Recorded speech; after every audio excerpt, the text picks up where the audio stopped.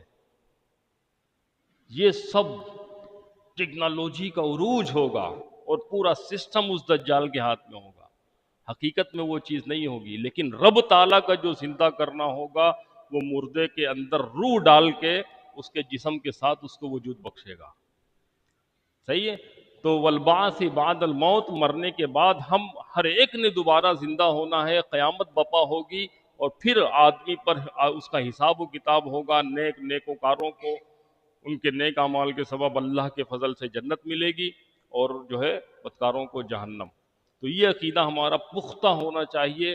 ہم اپنے معاشرے کے اندر جو بدحالی، بے یقینی اور بے ایمانی، کرپشن، جھوٹ، فراڈ جو دیکھتے ہیں، اس کا بہت بڑا سبب یہ ہے کہ ہم نے ان چیزوں کو صرف رسمی طور پہ قبول کر رکھا ہے۔